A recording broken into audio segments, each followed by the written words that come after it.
Hey, what's up, guys? Welcome back to another Fight Night Breakdown. Yes, Fight Night Breakdown, not like 315 or anything crazy like that. Burns versus Morales. I'm going to give you guys my thoughts on all the fights on the card and break them down, tip for tat. We're going to start at the very bottom of the card with Tisha Pennington versus Luana Pinheiro.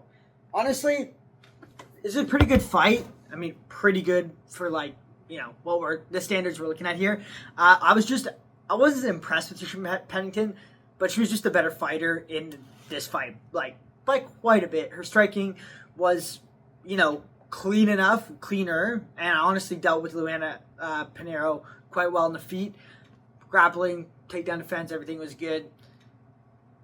I mean, technically she got taken down, but not really.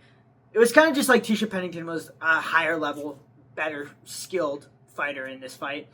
She was obviously fighting against the height difference, but she did a good job of counteracting that. She wasn't afraid to stand in the pocket to to throw shots. She wasn't afraid to pressure Luana Pinheiro, and she wasn't afraid to throw a lot of strikes. So she outpointed her. She bit down. Both these girls actually bit down on their mouthpieces and kind of gritted it out in this fight, so it was actually good. This whole card in general was actually a decent card. For a fight night, it was actually decent. We'll get to the co-main event in a bit because that sucks that got pulled, but it is what it is. It is what it is. But yeah, honestly, good win for Tisha Pennington. She's actually, not actually, she's a good women's fighter. Is she somebody we're going to see, get a belt one day? Probably not at this point in her career, but she's going to beat people like Luana Pinheiro most of the time. And I think Luana's on a 3-fight skid now, so it's not great. This next fight, Hong Sung Park versus Carlos Hernandez. Dude, Carlos Hernandez looks like, the green things on Clash of Clans, the goblins. I wasn't going to say it, but I said it. He just doesn't really have an athletic or, a great build for an athlete in general, let alone a flyweight. He was quite a bit smaller than Hong Sung Park in this fight. They said he was trying to put on more weight, but he didn't look big out there. I mean, Hong Sung Park is obviously a really big flyweight. He's not a small flyweight. He's probably on the bigger side of flyweights. But Carlos Hernandez was looking pretty small out there. And honestly, he did pretty good. He get finished in the first round or the second round? I can't remember. I thought he got finished, right? Yeah, first round finish. Sorry, it's like a day later. Yeah, he was looking actually pretty good at the very beginning. He was just, trying to stay at range, trying to strike with Hong Sung Park. The problem was he didn't have the power to stop Hong Sung Park, and Hong Sung Park didn't have any respect for him. So he just came forward and just, if he took a shot here and there, whatever, he was there to cause damage. And a lot of these guys, they'll cover up with the MMA gloves. You have to get out of the way. You cannot block with an MMA glove like this if somebody like Hong Sung Park, even at flyweight, is throwing as hard as they possibly can. We see it all the time in ONE FC and Muay Thai and stuff like that. If they are throwing 100% with even at 125, 117, 115, 135 with the small MMA gloves, if somebody's just smacking you as hard as they can, they're eventually going to have one that causes some damage, rocks you a little bit, and then they can look for a finish. Kind of what happened here. I mean, Hong Sung Park hit him with a couple good shots, hurt him, and then finished the fight by submission. So I feel like it was a rear naked submission, if I'm remembering right. But maybe I'm not remembering right. I'm pretty sure it was rear naked. But it is what it is. Alice Reed versus Denise Gomes. I actually kind of missed this fight, but I kind of literally just rocked up for Denise Gomes to get the KO. I mean, look at Alice Reed. She wasn't going to win this fight. We all knew it. Let's see the odds again. Minus 500. Alice Reed was doing okay at the beginning of the fight, but, it wasn't Alice Reed is going to kick her butt. It was kind of okay. I mean, it's a matter of time. And it was a matter of time. Denise Gomez cooked her. Another women's fight. Luana Santos versus Tinera Lipsoa. The hot girl won. I did not actually watch this fight, so I'm not going to give you much, but it looks pretty dominant from, cards to body type. Hey. Ladier Davali versus Connor Matthews. Dude, Ladier Davali, I remember watching him, I believe on Contender Series. He's really good. He is really good. And Connor Matthews is good as well. They both looked really good in this fight. It just, Yadier Dalval is just better, dude. He's better. He's a problem in this weight division. I honestly think he's going to do very, very well against the top level in this division. He's strong, he's fast, he's athletic, he has power, he knows how to finish, he's looking for a finish. He's just a very good fighter, and he hit Connor Matthews with some really good shots and got him out of there quick. How early yet?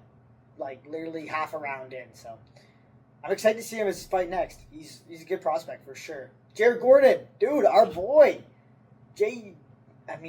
Man, he's got to build on him, bro. Jared Gordon's got to build on him. Sleeper build, dude. He's like a Honda Civic on the highway. CRV, man. This guy's ready to just, he's deceptively good, honestly. Yeah, great win from Jared Gordon. Honestly, I thought he looked good in this fight. I thought his striking looked good. He was mixing takedowns well.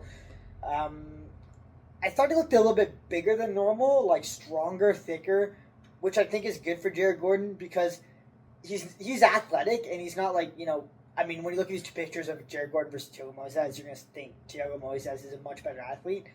Jared Gordon's one of those like sneaky athletes that's, is actually pretty good, and I think he was missing a little bit of that like kind of old man grandpa strength in this division, and I think he's got that over the last couple of years.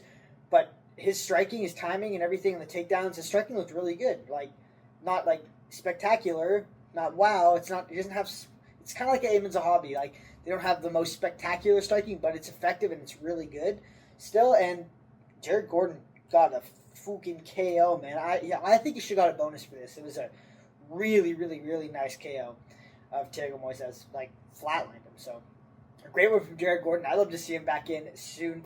We got Mateus Camilo versus Gabe Green. Dude, people were hyping Mateus Camilo up to be this next, marauder, next big thing in this division based off of his one fight against the Indian dude that he cooked.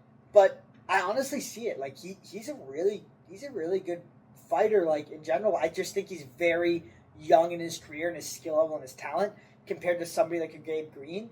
And he's used to, I feel like Mateus Camilo is used to out-muscling, out-athleticizing people. Like, he's just usually too much of an athlete, like, natural talent, and just too strong for people in this division.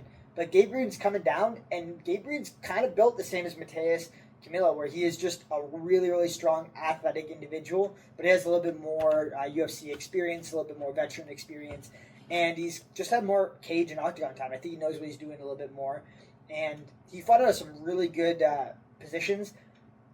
It was a good fight. Mateus Camilo in the first round definitely, I think, won it, but it was close. Gabe Green was there. Mateus Camilo looked a little bit better in the striking, but in the second round, Gabe Green knew that he kind of just didn't do enough in the first round and poured it on Mateus Camilo and eventually broke him. He hit him with some really good shots, and then he got the sub after. Mateus Camilo almost had him in a triangle and finished the fight. It was actually really crazy. But got him with a rear naked choke, and Mateus Camilo tapped very, very quickly. Whether it was super tight, Gabe Green could be one of those guys that has like this super grip and just like you feel like your chin's going to break. Or it could have just been like a little bit of like defeated mindset after pretty much locking up the tightest triangle you can possibly get on Gabe Green and him just refusing to tap to it. But either way, great win for Gabe Green. It was a really good fight. Dude, fight of the night, Julian Rosa versus Zakiel Acosta. Man, I have such a hard time pronouncing this guy's name. It actually drives me almost as crazy as that whack-ass chest tattoo on his body there. It looks like he's got a chest tattoo of like a Mexican president. It's probably his dad or something. But anyways, I'm surprised with how good Zakiel Acosta is. I thought in his first couple fights I watched him fight, I was like, this guy is like kind of got a Julian Rosa style where he's not like that technical, but he's kind of a bit of a marauder, and he's fluking some wins here and there against some, half decent talent. But each time I see him in there, he's looking better and better. And this was one of those fights. He looked really quite good in the first two rounds. Like, technique-wise, his striking was way better than Julian Rosa. His takedown defense, his clinch work against the cage, everything looked really good from Zakiel Acosta. Like, his shot selection was really nice as well. He's mixing it up with kicks and teeps, knees, switching stances. I was impressed. I was really impressed. He kept distance well.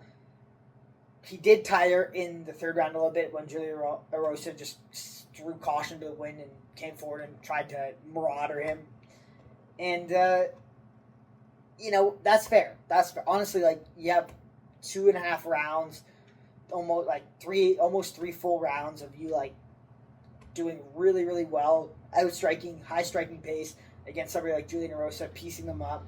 You're gonna hit with a couple shots, but nothing crazy. You're gonna be tired in that third round. And dude, honestly, Julian Erosa is just one of these fighters who's always there to win a fight, which I really, really like about Julian Erosa. He's not going to be somebody that allows himself to just lose on the scorecards. Yes, he loses on the scorecards, but he's always looking for a win. He's not just going to let himself lose without even trying. Like, Julian Erosa, but if he's down in the scorecards, he's going to come forward and he's going to try to make something happen. And that's what makes all his fights entertaining. And he almost got Melchiel Zelcosta out of there in that third round. But he was a little bit tired. He doesn't really have the punching power to get him out of there. And he wasn't quite as, definitely not as good of a technical fighter as Costa. So couldn't quite get the finish, but you could tell that Melchiel Zelcosta was slowing down in the third round. If there was a fourth and fifth round, honestly, Julian Erosa probably could have just overwhelmed him with brute, stubbornness and marauderism. But it was a good win for Melchiel Zelcosta, and I think he's getting better, and I honestly think he's going to do quite well in this division. But it is Julian Erosa. He's a good fighter, but it's not like he's going to cook your fighter. Dustin Stolfers versus Nursultan Rozabayev. Nursulbayev looked good in this fight. Dustin Stolfers is just tough as shit and literally ate everything that came at him. Couldn't really get takedowns, couldn't really do much with the takedowns. Nursultan just kind of pieced him up in the striking. Got tired, but was there to, throw bombs. And he hit Dustin Stolfers with literally everything. I think a lot of people would have gone out. But Dustin Stolfers, made it to the third round and lost, but made it to the third round. We got Sadiq Youssef versus Geodude. This guy's literally built like fucking Geodude off Pokemon Marion Santos. Again, I keep seeing he does not look this fucking ripped. I'm telling you right now, this picture, he's not this ripped when he's in the cage. He's a strong dude. He's got an interesting, kind of build. I believe he moved up a weight class from his tough days. He fought Sadiq Youssef, Sadiq Youssef is a really good fighter. I think he's one of these athletic, technical fighters, but he kind of doesn't have the marauderism to win a fight, kind of like Julian Erosa, where if he is down in that third round, he's just gonna come forward and try to just whatever. If I'm either gonna get knocked out or finished, or I'm going to get a W. I'm gonna finish this fight.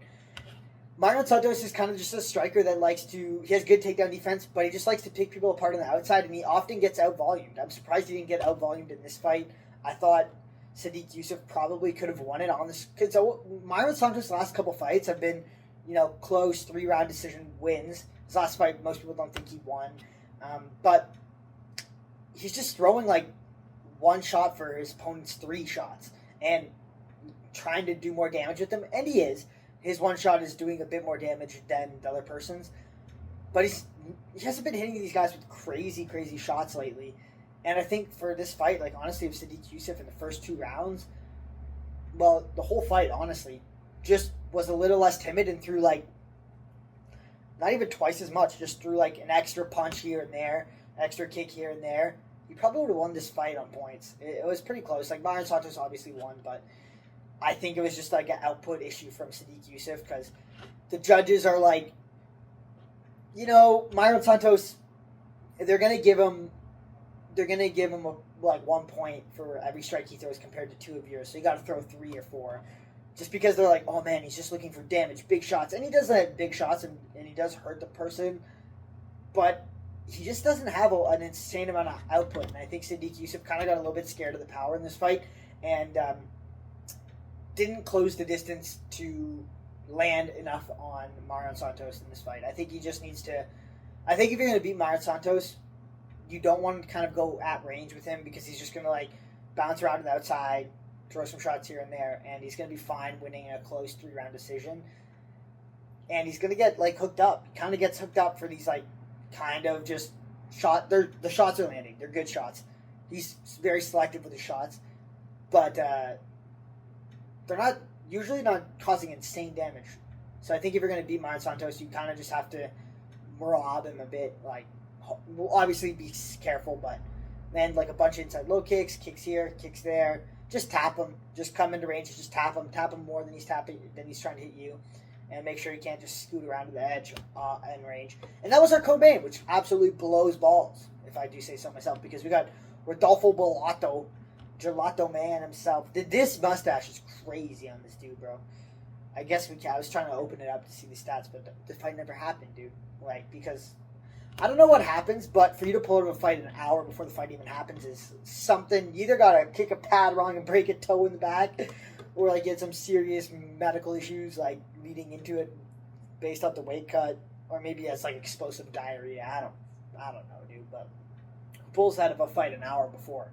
Literally, like we were watching like Dustin Stoffers versus Nursultan Rozabayev, and they're like, "Oh yeah, the co-main is canceled." And honestly, this card wasn't great without the co-main getting canceled, and then the co-main gets canceled literally an hour before, and it's like it goes from like a pretty mid card that's had some good fights to like a below like a shit card that has had some okay fights. It's just the reason that these fight, like even if the fights were good, the reason that it's not entertaining is because we don't care about any of these fighters. Like there's not very many of these fighters here that I really, really care about, or they're really big names. Like outside of like the main event, like even Paul Craig versus Rodolfo Bellato, like it's a fun fight, but it's not like a fight where it's like I really care about what happens in this fight. Like whatever one wins or loses, it's not going to be the end of the world for me. Michael Morales, on to the main event. Michael Morales is somebody that I've watched a couple of his fights, but again, he's not one of these like huge names that I like really care about like his fights yet. Gilbert Burns, I do care about his fights. He's somebody that I've loved watching since I first saw him. I honestly thought he could get this one done in this fight, and boy was I wrong, dude. Michael Morales he's a monster, man. Do I think a prime Gilbert Burns probably would have done better against Michael Morales? Yes. Maybe even won against Michael Morales. But Michael Morales is an athletic specimen. This dude might be the most athletic guy I've seen in the UFC. Like, his build is... He's actually OP. Michael Morales has literally got the most OP athletic build ever. And we always talk about, like, natural athletes and stuff like that in this, channel. This dude is a natural athlete. Like, this dude is, like, the most athletic guy. Like, this guy's, like, Olympic, like, track and field version of an athlete or whatever you want to call it. He's, like, the prime A beef that's made in UFC. We've always had this argument, like, all the best athletes go to other sports like basketball, whatever, football. No. Michael Morales is one of those, like, best of the best athletes that has entered UFC and has been training his whole life. Entered MMA, sorry. And you can tell, like, he is an athletic specimen. Dude is strong, he's jacked, he has really good movement patterns. His striking, his takedown defense, everything looked good in this fight from Michael Morales. What I didn't quite like from Michael Morales in this fight is his striking was good, but it was a little bit sloppy at times. Like he was kind of throwing a little bit wide and just not quite the most technical, but he's throwing really hard shots. So yeah, he's got a nice jab. He's throwing some really clean shots at range. Sometimes when he was trying to hurt Gilbert Burns, he was throwing a little bit wild. But the thing is, Gilbert Burns, he's fighting with his hands up like this. So Michael Morales can be wild because he's outside of Gilbert's range because he's way longer. And he can throw these really hard shots because Gilbert is just covering like this. Like, it doesn't matter if he's super wild. Gilbert can't reach him to counter. Gilbert's just going to try to block it. And we always talk about this. We talked about this early in this fight. Like, if you're holding your hands up like this with MMA gloves, one punch is going to go around the side. Maybe it just catches just past your hand and clips you in the side of the head.